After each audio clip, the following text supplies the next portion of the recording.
아이들 꼬맹이 3명 4살, 2살, 4개월 이렇게 이제 데리고 캄보디아 땅에 갔습니다.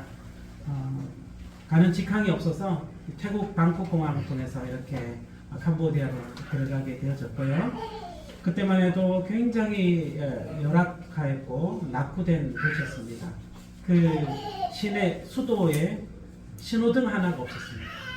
그런 도시였고 저녁만 되면 캄캄한 그런 도시였고 저녁에 가끔 총소리도 나는 그러한 불안한 그런 도시였습니다. 저희가 가기 전에 괜찮습니다. 아기 울어도 너무 이렇게 개의치 마시고 아기 울음소리가 너무 그립습니다. 한국에 오니까 아기 울음소리가 너무 그립고요.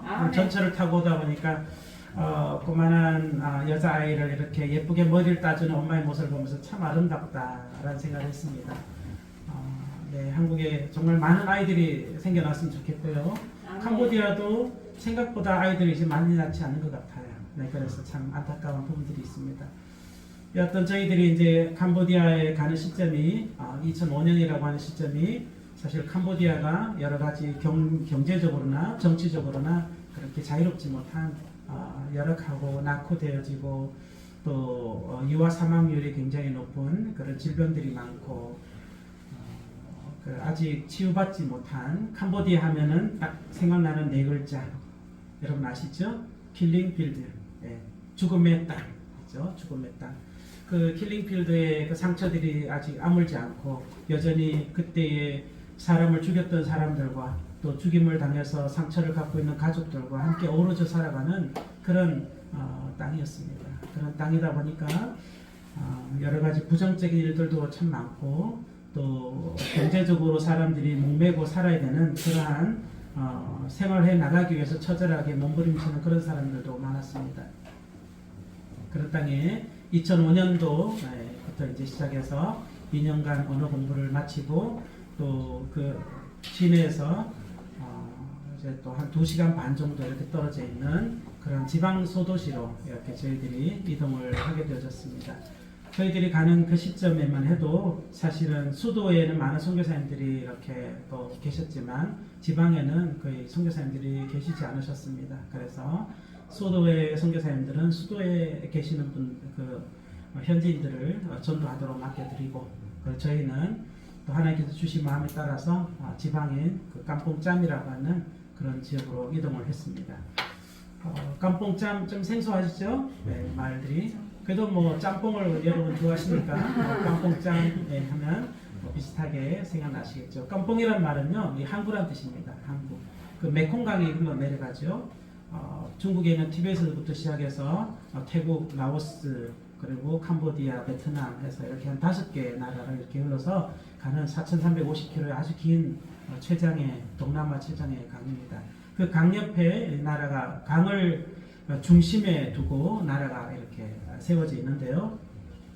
그 메콩 강에 세워진 그 나루터, 옛날 말 나루터 그 항구, 항구라는 말이 이제 깜뽕이라는 말이고요. 깜뽕.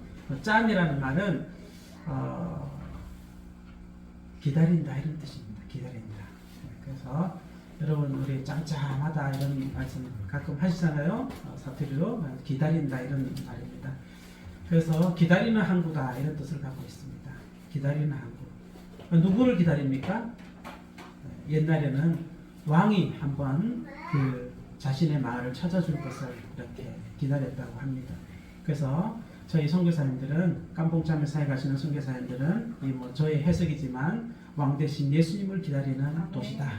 그래서 깜봉짬이다라고 그렇게 저는 이름을 생각하면서 사역하고 나아가고 있습니다. 그래서 저희는 깜봉짬이라고 하는 도시에서 2007년부터 지금까지 사역을 해오고 있습니다. 저희가 사역한 것이 아니라 하나님께서 하셨습니다. 하나님께서. 그래서 오늘 제목의 말씀도 하나님이 하셨습니다. 하나님이 하셨습니다. 다 같이 한번 해볼까요? 하나님이 하셨습니다. 하나님이 하셨습니다. 네. 제가 한 것은 없습니다. 그냥 하나님의 말씀에 순종하고 하나님 인도하시는 대로 나아갔을 뿐이고 하나님께서 계획하셨고 하나님께서 이루셨고 하나님께서 영광을 받으셨습니다. 그래서 지금까지 지내왔습니다. 그래서 지금 저희 그 아이들은 이제 다 성장해서요. 두 아이는 이제 대학을, 한 명은 올해 이제 말에 다음 달에 졸업을 앞두고 있고, 한 명은 대학 2학년, 그리고 막내는 이제 군이든 대학이든 들어가야 하는 그런 시점에 한국을 나와 있습니다. 나와 있고요. 그리고 사역은 제가 하고 있는 사역은 제자 훈련을 통한 교회 개척 사역입니다. 제자 훈련을 통한 교회 개척 사역. 주님이 가는 곳마다 제자를 세우라라고 명령하셨기 때문에 제자 훈련을 하고 있고요. 또 예수님이 우리의 교회이시고 우리가 우리 교회의 몸이듯이 가는 곳마다 하나님을 예배하는 그러한 교회를 세우는 것이 저희 사역의 목표입니다. 그리고 가정의 목표는요, 예수님의 영향력을 드러내는 가정이 되자, 이것입니다. 예수님의 영향력, 죽은 자를 살리고 병든 자를 고치고 상처받는 자를 치유해주는 예수님의 영향력을 드러내는 그러한 가정이 되자. 저로부터 시작해서 아내와 자녀들까지 그런 영향력을 드러내는 삶을 살자라고 하는 목적을 가지고 지금 살아가고 있습니다. 그래서 저희 사역은 이제 영상을 통해서 잠시 여러분들과 한번 보도록 하겠습니다. 저희가 이 영상은 최근에 저희가 나오기 전에 좀 준비했던 거고요. 그동안 사역의 전체적인 내용을 다 담고 있지는 않지만 현재 저희가 코로나 이후에 어떤 사역을 하고 있는지에 대해서 좀 소개하는 그런 영상입니다. 그래서 여러분 보시면 좀 이해가 되실 것 같습니다. 네.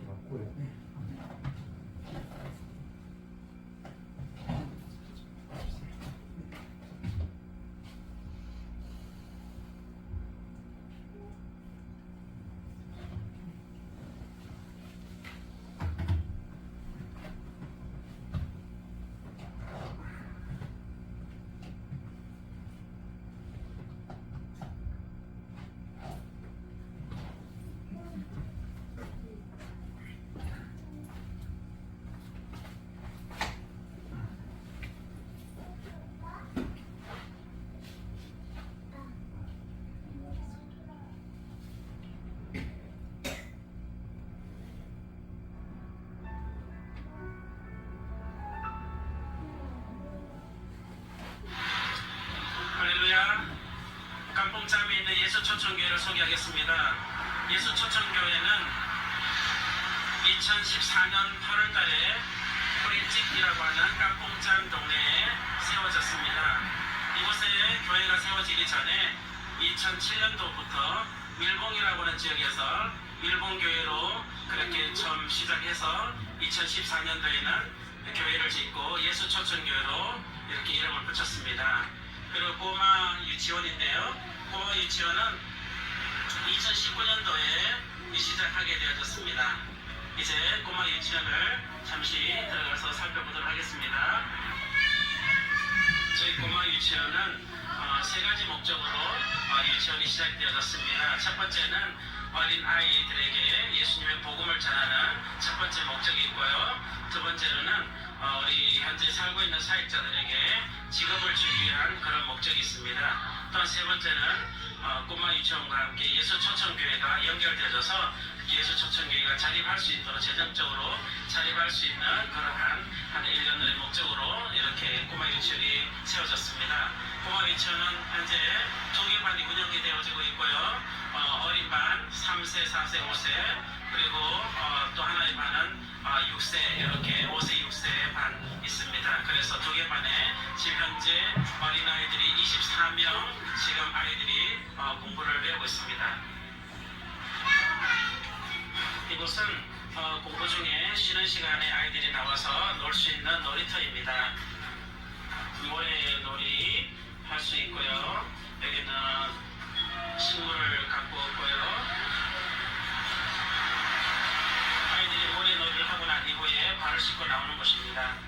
또 이것은 물고기를 키워서 아이들의 정서를 위해서 물고기를 키우고 있습니다. 그네도 타고 아이들이 많은 아이들이기 때문에 이 공간이 적기에 그래서 한 반 한 반 놀이 시간이 다릅니다.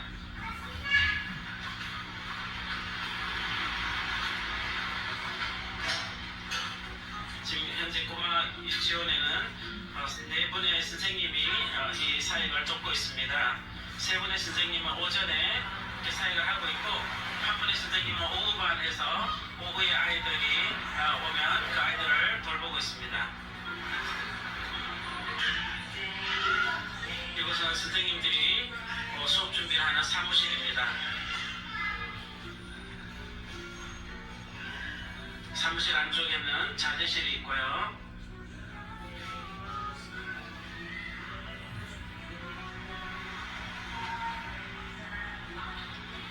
이것은 교실 안입니다.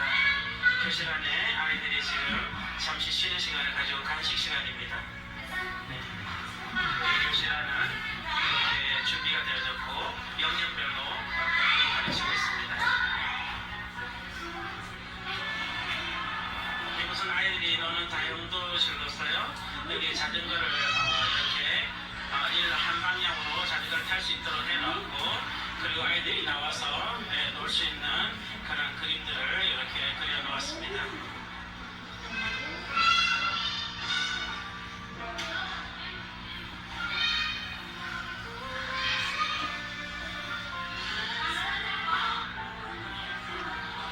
이곳은 이제 교회로 들어가는 길입니다.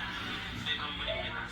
예수초청교회는 2층에는 예배실로 되어져 있고요. 아래층은 기숙사로 오른쪽에는 남자 학생들, 왼쪽에는 여자 학생들이 기숙할 수 있는 방들이 있습니다. 그리고 또 소위 예배실로 밑에 준비가 되어져 있고 뒤쪽에는 식당이 있고 식당 위에는 저희 사택이 있습니다. 위쪽에는 게스트하우스도 준비가 되어져 있습니다.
네, 여기 어떻게 좀 이해가 되셨는지 잘 모르겠습니다만 목사님께서 가셨던 그 2011년도와는 완전히 다른 아마 그런 사역들로 지금 진행이 되어지고 있습니다. 그때는 시골 지역만 다니면서 이렇게 사역을 많이 했는데요. 지금은 시골 지역에 교회를 개척하고 또 목회자 가정을 그곳에 세우고 그리고 저희는 도심에 센터를 세우고 그곳에서 이제 학생들과 함께 공동체 생활을 하면서 또 하나님이 뜻하신 자를 세워주시면 그들을 신학교 보내고 그들을 통해서 또 교회를 개척해 나가는 그런 사역들을 감당하고 있습니다. 지금은 이제 코로나 이후에 캄보디아도 참 힘든 시간들을 지나왔습니다. 그래서 코로나를 지나오면서 캄보디아는 의외로 코로나가 그렇게 심각하지는 않았던 것 같아요. 지나보면 지금에 와서 대부분 캄보디아 사람들은 마스크를 착용하지 않습니다.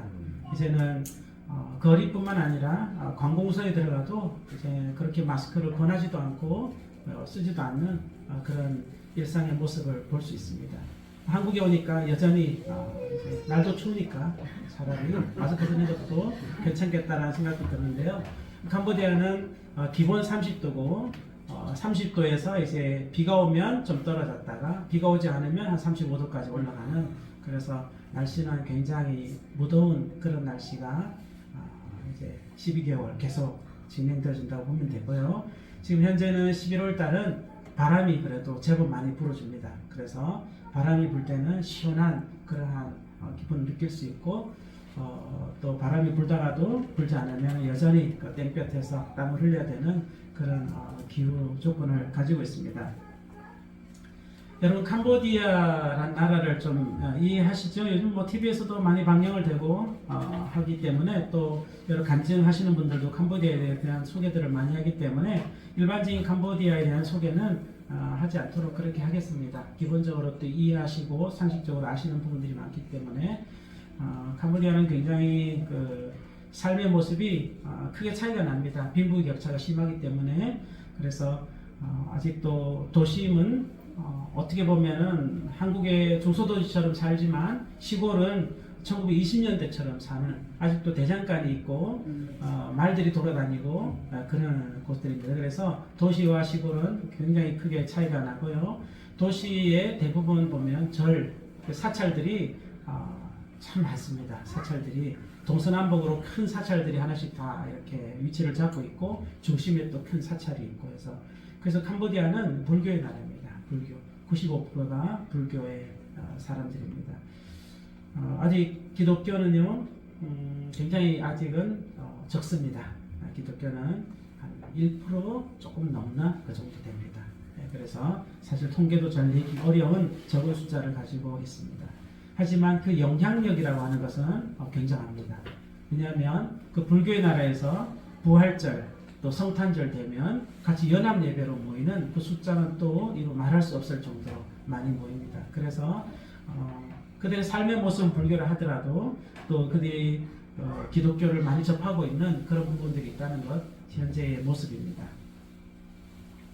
그래서 캄보디아가 여러분 아시겠지만 그 큰 상처가 있잖아요. 킬링필드라고 하는 시간이 3년 8개월 정도 진행이 되어졌고 그때 당시에 전체 인구의 약 한 250만에서 300만 명이 죽는, 그러니까 3분의 1 정도가 죽는 그러한 참 안타까운 그 피해 땅인 나라가 바로 캄보디아입니다.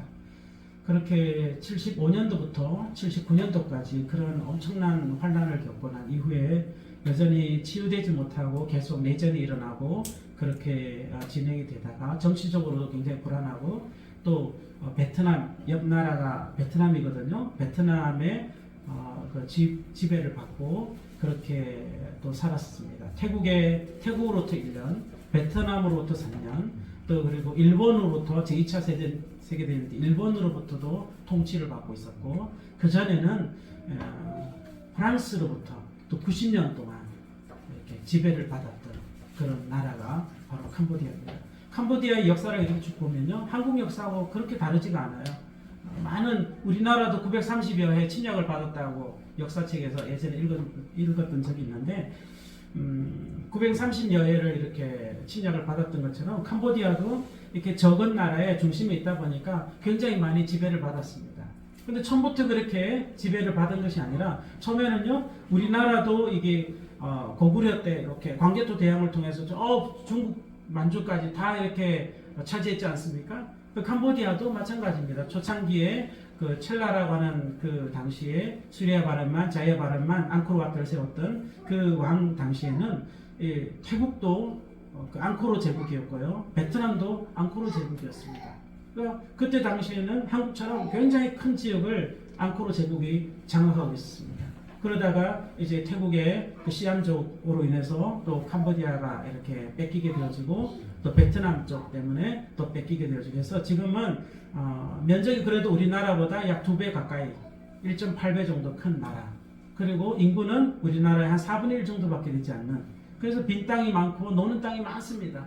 도심에는 뭐 이렇게 빼곡하게 있어도 주변에는 다 그냥 들판이고 그렇습니다. 제 시골도 마찬가지고 그런 나라가 바로 캄보디아의 전체적인 환경이고요. 캄보디아는 그 나무들이 많지가 않습니다. 나무가. 그래서 산악 지역은 외곽으로 갈수록, 국경 쪽으로 갈수록 산이 있지만 사람이 사는 곳은 사실 산이 많지가 않습니다. 그리고 땅이 해수면보다 이게 낮다 보니까 비가 오면 대부분 다 그냥 다 물로 가득 차는 그러한 곳입니다. 그래서 우기철에는 올해도 비가 와서 참 많은 지역이 잠겼습니다. 그래서 홍수 피해가 다 많이 나기도 하고, 또 학교가 절반 이상 잠겨서 아이들이 뛰놀던 운동장이 수영장이 되기도 하고 낚시터가 되기도 하는 그러한 그 희귀한 그런 나라입니다. 그래서 피해도 많이 받고 또 이재민들도 많이 나는 그러한 낮은 땅을 가진 도시입니다.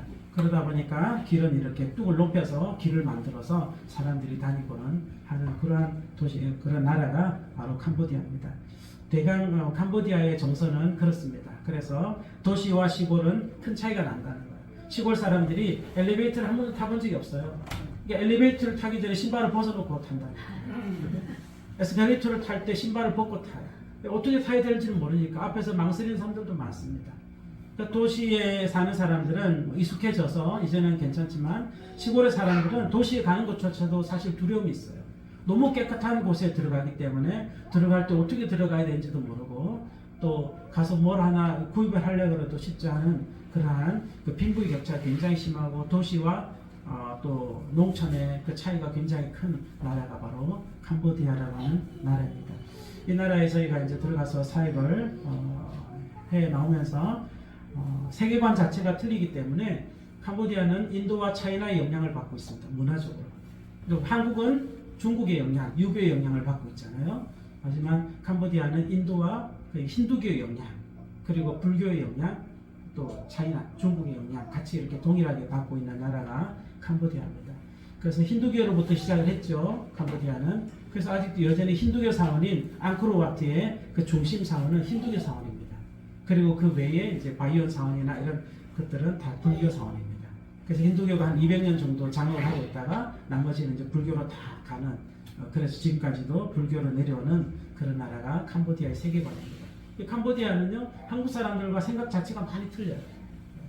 그래서 제가 사역을 하면서도 때로 이제 얼굴이나 이런 부분들 보면 아시아권이니까 다 비슷하겠다라는 생각을 해서 같이 살다 보면 너무나 틀린 것들이 많습니다. 그래서 때로 스트레스도 많이 받고 선교사님들이 어떻게 보면은 또 한국적인 것을 요구하다 보면 부딪히는 부분도 많고, 그렇게 하고 있습니다. 하지만 신앙만큼은 변하지 않게 하게끔 하기 위해서 새벽 예배, 우리 대한민국의 가장 좋은 예배 새벽 예배, 새벽 예배로부터 시작해서 5시 새벽 예배로부터 시작해서 저녁 기도회까지 이렇게 진행해 나가고 있습니다.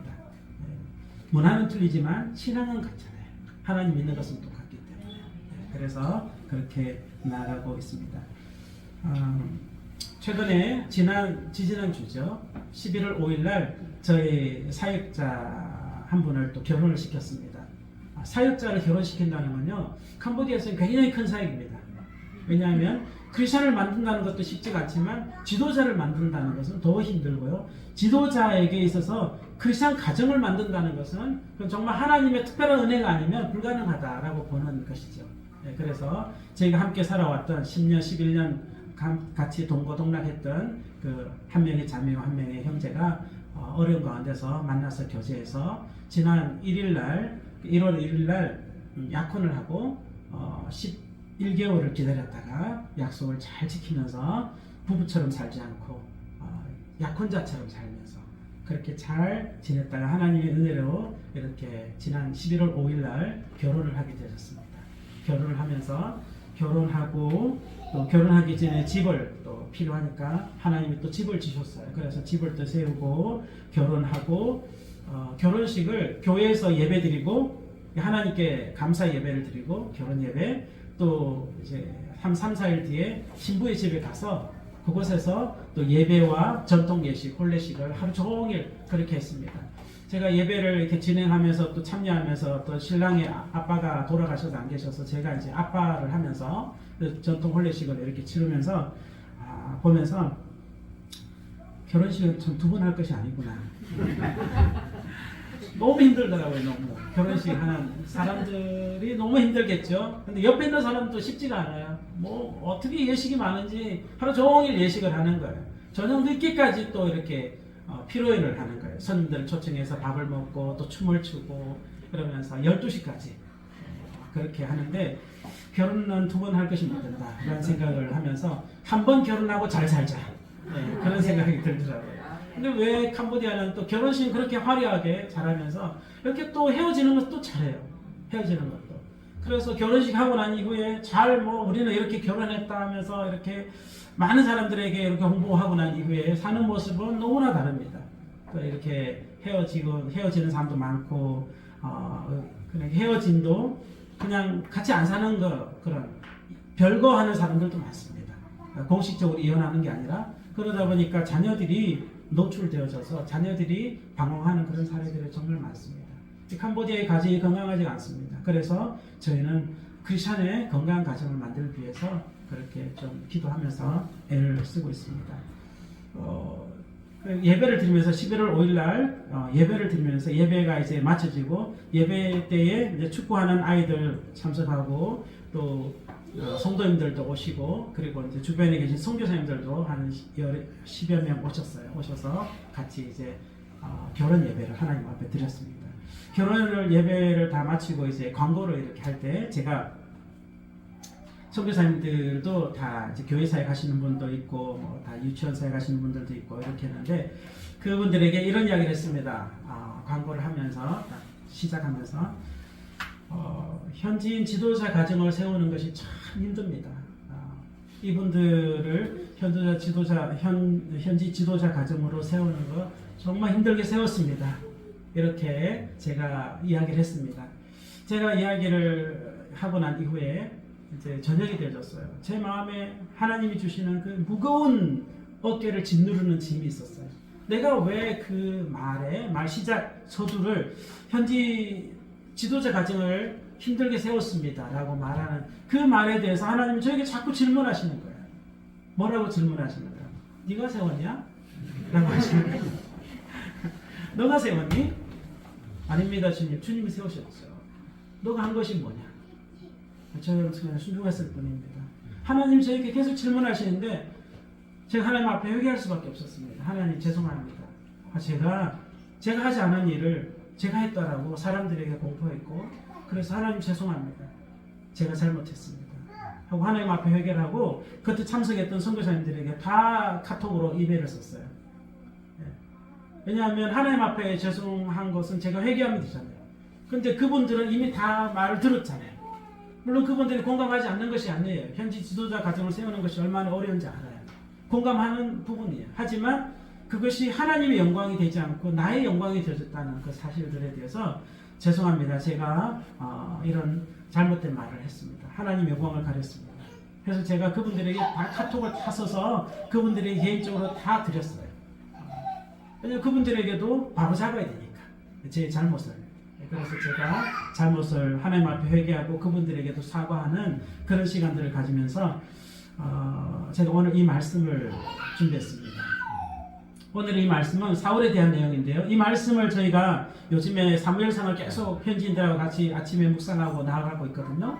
나가면서 이 본문을 보면서 하나님께서 이 본문을 토요일날 그날 결혼식 날 계속 읽게 하시면서 하나님이 저에게 그 회개할 수 있도록 하나님께서 기회를 주셨던 말씀입니다. 그래서 이 본문을 여러분들에게 오늘 추수감사주일의 감사주일인데 여러분들에게 이렇게 같이 말씀을 나누는 것입니다. 왜냐하면 이 추수감사주일도 우리가 열매를 이렇게 열심히 갖고서 만들어 나간 것 같지만 사실은 하나님이 하셨잖아요. 그렇죠?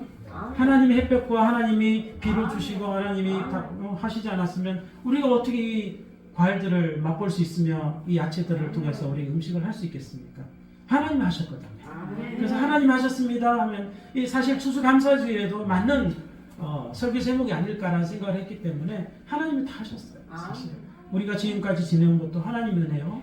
지금까지 예수님을 믿을 수 있도록 하신 것도 하나님의 은혜라 생각이 들어서요. 오늘 이 귀한 말씀이 우리 모두에게 은혜가 되어졌으면 참 좋겠습니다. 오늘 시간은 조금 한 10여 분 조금 더 길어질 수도 있는데 잘은 모르겠지만 목사님께서 어떻게 하신지 잘 모르겠지만 좀 용서하시고 그래도 처음 왔고 또 앞으로 언제 올지 모르니까 양해해 주시고 말씀을 잘 들어주셨으면 좋겠습니다. 오늘 사울에 대한 이야기입니다. 사울은 여러분 아시지만 이스라엘의 첫 번째 왕이잖아요. 사실 왕이 되려고 사울이 애썼던 것도 아니고 백성들이 왕을 요구했기 때문에 하나님이 허락할 수밖에 없었던 것은 하나님 사랑이었고요. 그 왕을 통해서 너희들이 나를 더 잘 섬겨라고 사실은 했던 건데 왕을 통해서 사실은 이스라엘 백성들이 결국 패망하는 데까지 이르는 그러한 안타까운 역사를 가지고 있죠. 사울은 첫 번째 왕입니다. 첫 번째 왕인데 사울이 왕되기 전에 사울의 모습을 쭉 살펴봤어요. 그랬더니만 이제 9장부터 나옵니다. 사울의 모습이 9장부터 나오는데 어떻게 소개하고 있는가 하면 사울은 유력한 사람이다 그랬어요. 유력한 사람. 유력한 사람이 뭔가 하면 강력한 지도력을 가진 사람이다 이런 뜻이에요. 유력한 사람이다. 유력한 사람이고 또 사울은 어떤 사람인가 하면 미남. 이스라엘의 최고의 미남이에요. 그래서 여기도 보면 우리 목사님 제가 딱 뵈면서 옛날의 그 모습과 옛날에 저는 제가 갖고 있는 모습은 캄보디아에서 그 땀 흘리고 막 너무 힘들어 하시는 그런 모습을 보다가 사실 한국에서 뵈니까 너무 핸섬하시고 정말 핸섬하신 거예요. 사실 캄보디아의 단기 선교팀으로 온 특별히 이제 형제들은 별로 표시가 안 나잖아요. 사실 화장을 잘 안 하시니까. 근데 자매들은 이 표시가 완전 다른 거예요. 캄보디아 오시면 씻지도 않으세요, 자매님들이. 어차피 뭐 성교진데 그 예쁜 얼굴을 갖고 계셨는데도 불구하고 처음에는 굉장히 예쁘신 분인데 시간이 지나갈수록 점점 망가지는 모습을 가지고 계신데 씻지도 않으셔요. 제발 좀 씻으세요. 제가 물도 많으니까 좀 씻으세요. 제가 그러는데 나중에 이제 한국에 와서 이렇게 뵈면 몰라봐요. 제가 다른 분이에요. 다른 분. 네, 우리 목사님도 이렇게 좀 핸섬하셔서 정말 10여 년 세월이 흘렀고 또 몇 년 전에 목사님을 뵙고 잠깐 인사드리고 식사 같이 했던데 목사님도 얼굴을 뵈니까 하나도 늙지 않으셨어요. 50대 중반처럼 느껴지는 제가 이제 50대 중반을 향해 가고 있거든요. 50대 중반 같은 느낌이 듭니다. 사실 뭐 헛말이 아니라 사실 캄보디아는요 저 나이만 돼도 완전히 할아버지 할머니입니다. 그래서 그분들이 저를 굉장히 낮게 봅니다. 굉장히 어리게. 제가 이제 나중에 이야기해서 몇 년도 태어나셨어요 하면 이렇게 이야기하셔요. 그리고 제가 제 나이를 이제 이야기하면 깜짝 놀라세요. 자기보다 오빠고 자기보다 형이고 깜짝 놀라세요.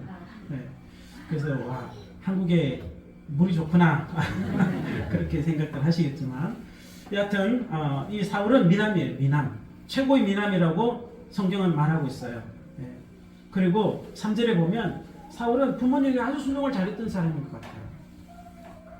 잃어버린 것을 그 짐승을 찾으라고 말할 때 사울은 불평하지 않고 종과 함께 나아가고 있어요. 굉장히 순종도 잘했던 사람이고 또 찾으면서 여기저기 부모가 시키지 않은데도 불구하고 여기저기 다니면서 열정적으로 찾았던 그런 열정 있는 책임감을 가진 사람인 것을 볼 수 있습니다. 뿐만 아니라 집 나온 지가 오래돼서 찾다 보니까 아버지가 혹시 걱정하지 않을까 싶어서 또 아버지를 또 걱정해주는 그런 또 착한 아들의 모습을 볼 수 있고요.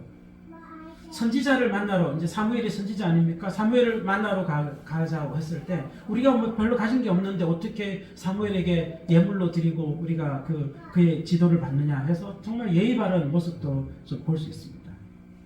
특별히 사무엘상 9장 20절에 보면 사무엘과 그의 그 아버지의 가족들은 온 이스라엘을 사모하는 사람이라고 말하고 있어요. 사모하는 사람. 그러니까 나름대로는 그 이스라엘 지파, 이스라엘 사람들 중에 굉장히 그래도 뭔가 좀 두각을 나타내는 그런 가정이었던 것 같아요. 굉장히 또 겸손한 모습으로 우리는 가장 작은 지파다 이러면 겸손한 모습을 볼 수 있고요. 또 부지런하게 다녔던 모습을 또 볼 수 있습니다. 이 사울의 모습이 그렇습니다. 근데 이제 사울에게 하나님이 은혜를 주시고 하나님이 그를 택하셔서 왕 세우려고 하실 때 하나님이 그에게 우리 교회 이름이 세 사람 아닙니까? 네, 세 사람. 네, 세 사람. 여러분 세 사람이시죠? 네. 비록 연세는 드셨지만 세 사람이시죠? 네. 예수님으로 인해서 우리는 세 사람이에요. 네. 그래서 캄보디아 말로 세 사람 하면은 머누트머이 그 직역한 머누트머이인데요. 근데 사실 예수님 만나서 새로운 사람이 된 사람은 머누트머이라 그러지 않고요. 사치엠 트머이, 새로운 육체가 되어진 사람, 새로운 마음이 되어진 사람 이렇게 이야기합니다. 니사이 트머이 이렇게 새로 거듭난 사람 이렇게 이야기하고요. 그래서 사울이라고 한 사람은 하나님이 새 마음을 주셨어요. 새 마음. 옛날 살아갔던 그런 마음에 새 마음을 주셨고 10장에 보면은 하나님의 영이 크게 임한 사람이었고 그래서 막 예언을 하는 사람이었어요. 어떻게 사울이 예언하는 사람이 있느냐? 막 그렇게 이야기할 정도로 예언하는 사람이었어요. 그러니까 뭔가 좀 될 만한 하나님의 부름을 받을 만한 그런 조건을 가진 그런 사람이었던 것을 볼 수 있습니다.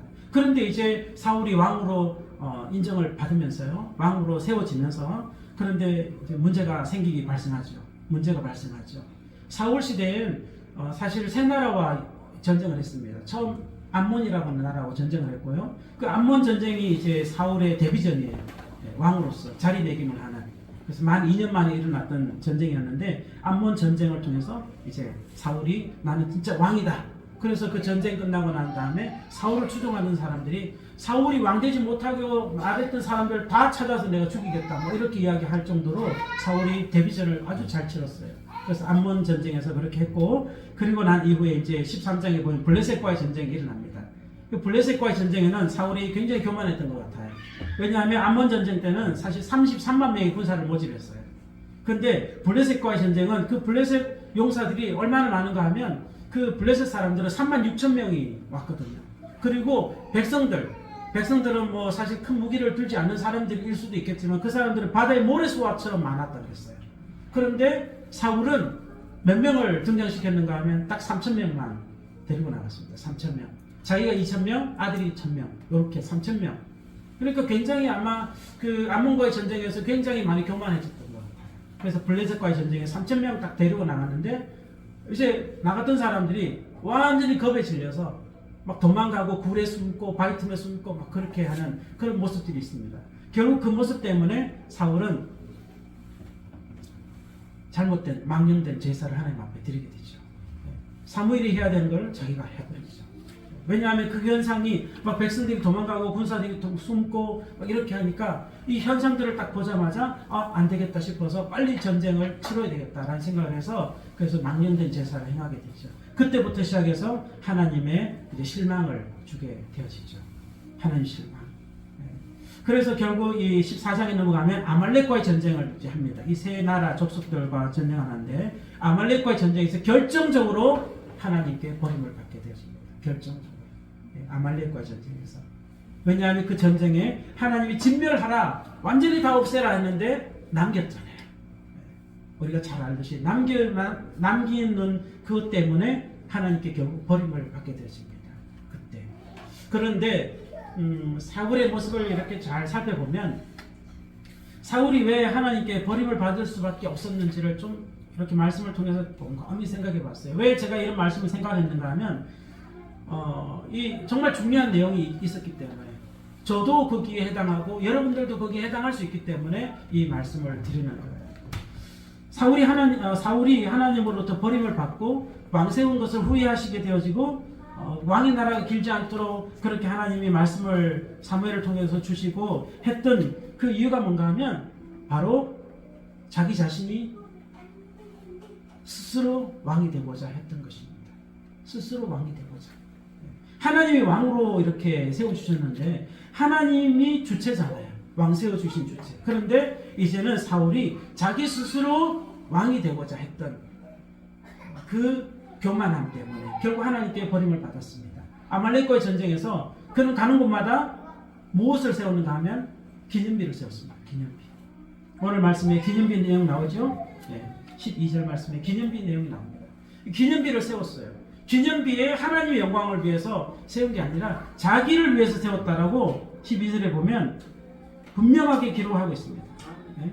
자기를 위하여 기념비를 세우고 라고 말했습니다. 자기를 위해서.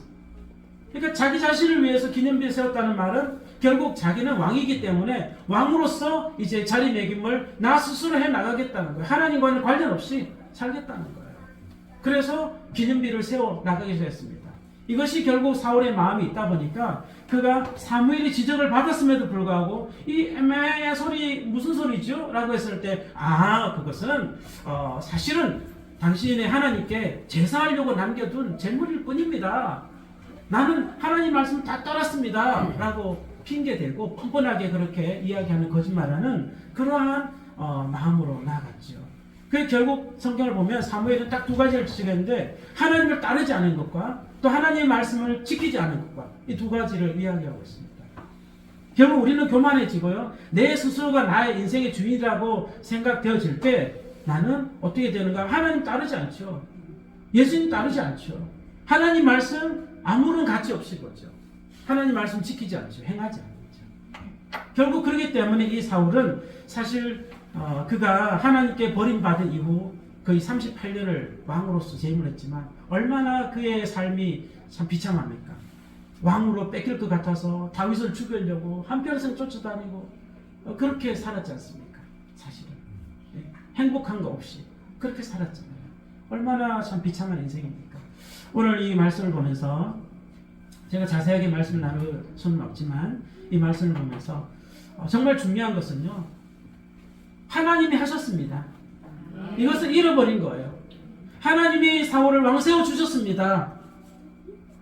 그런데 왕은 내가 왕이지 하나님은 왕이 아니야.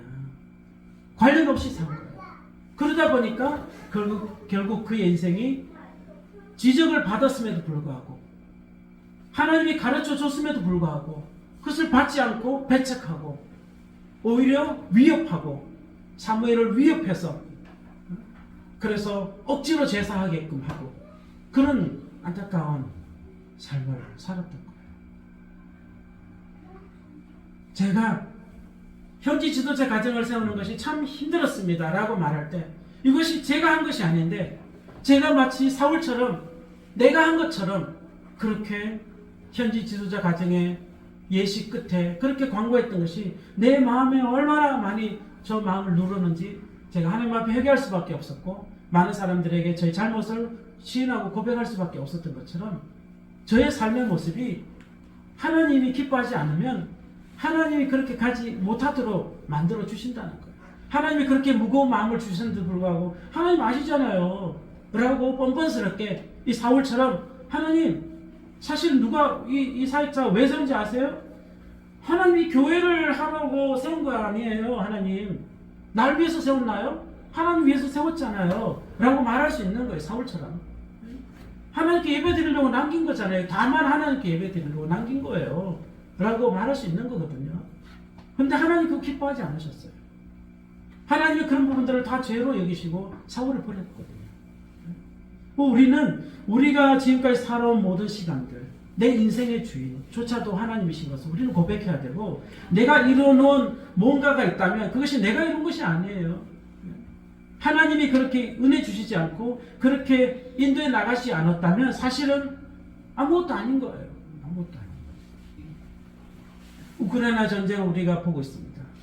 수많은 겨울이 지났음에도 불구하고 여전히 지금도 그분들은 그곳에서 죽음과 고통 가운데 두려움 가운데 살아가고 있습니다. 그분들 가운데는 교수도 있었을 것이고 의사도 있고 많은 사람들이 있었을 건데 결국에는 포탄 앞에 다 도망가야 되고 자신의 생명 하나 부지하기 위해서 먹을 것을 찾아다녀야 되는 또 그런 안타까운 삶을 살았지 않습니까? 지금 살고 있지 않습니까? 지금 우리는 나름대로 버젓한 그러한 직장과 나름대로 그런 생활에 어떤 기반이 갖춰진 그런 삶을 살고 있지만 하나님의 은혜가 아니라면 이 우리의 기반이 터가 무너지는 거예요. 하나님 은혜가 아니라면. 그래서 이 추수감사주일에 우리가 정말 하나님 앞에 감사할 것밖에 없다는 거예요. 감사할. 그리고 감사할 뿐만 아니라 우리가 하나님이 나의 인생의 주인이라는 것을 고백해야 된다는 거예요. 제가 지금까지 선교를 해오고 캄보디아에서 이제 만 18년이 지나 19년을 향해서 나아가고 있는 이 시점에도 돌아보면 하나님이 저를 선교에 두셨다는 것 자체가 너무나 기적적이고 그곳에서 선교사로서 정체성을 가지고 살아갈 수 있다는 것, 이거는 정말 무엇과도 바꿀 수 없는 하나님의 은혜입니다. 더 큰 은혜는 무엇인지 아십니까? 내가 여전히 예수 믿고 있다는 거예요. 제가 예수님을 믿고 있다는 거예요. 여전히 어릴 때부터 시작해서 지금까지 여전히 제 마음에 예수님이 계시고 예수님 믿고 있다는 거예요. 이건 너무나 참 하나님의 큰 은혜라는 거죠. 제가 믿고 싶어서 믿습니까? 하나님 은혜 주시지 않으면 믿을 수 없는 거예요. 그래서 믿음을 하나님의 선물이다 라고 말하는 거예요. 우리가 우리 노력으로 뭔가 해 나온 것 같지만 결국 아무것도 아닌 거예요. 하나님 보실 때 우리는 정말 청지기일 뿐이고 나는 무익한 종이다라고 고백할 수밖에 없는 그런 삶을 살아가고 있다는 겁니다. 사랑하는 여러분, 제가 캄보디아 선교사로서 이 앞에 섰지만 사실은 우리 모두가 다 하나님의 사람이고 우리 모두가 다 하나님의 영광을 위해서 하나님을 따라가야 되고 하나님의 말씀을 지켜야 되는 그런 하나님의 은혜를 입은 자들입니다. 그래서 사랑하는 새사람교회 성도님 여러분, 이곳에서 여러분들이 신앙생활할 때 현상을 바라보지 마십시오. 사울은 사실은 현상의 사람입니다. 일어나는 일들을 바라보고 자기가 범죄했고 일어나는 일들을 바라보고 백성을 두려워했고 일어나는 일들 때문에 그는 왕의 자리로 있었지만 정말 불행한 삶을 살았습니다. 우리가 주변에서 일어나는 일들을 보면 사실은 우리를 낙심하게 만들고 우리의 소망을 떨어지게 만드는 그런 상황들이 얼마나 많습니까? 저도 지금 그런 주변을 돌아보면 제가 해결해 줘야 될 내용들이 얼마나 많은지 모릅니다. 특히나 자녀들을 통해서 이번에 홀로서기를 해주고 나가려고 나왔지만 제가 할 수 있는 일이 아무것도 없는 것을 알기 때문에 하나님께 그저 구하고 간구하고 나가는 것밖에 없다는 거예요. 제가 주변에 일어나는 현상들을 바라보면 사실은 소망이 없는 거예요. 여러분들도 마찬가지겠지만 그래서 우리는 현상에 주목하는 것이 아니라 하나님의 말씀에 주목하는 거예요. 그럼 하나님께 주목하는 거예요. 사실은 하나님 사랑하는 것이 말씀 사랑하는 거 아니에요? 하나님 말씀을 열심히 읽고 열심히 말씀대로 행하려고 노력하고 순종하려고 애쓰고 기도하고 말씀이 가르치면 회개하고 이렇게 나아가면 하나님께서 여러분 인생 가운데 에베네셀의 하나님, 임마누엘의 하나님이 여러분과 함께 하시고 여러분들 그때까지 도우시고 마지막 인생의 끝자락에 하나님 우리를 영화롭게 하시고 예수님이 오시든 아니면 우리가 먼저 가든 저 하늘나라에서 영원한 하늘나라에서 주님과 영원토록 함께 가한 그러한 믿음의 사랑하는 동역자들이 다 되시기를 주님의 이름으로 축복합니다. 기도하겠습니다. 은혜로우신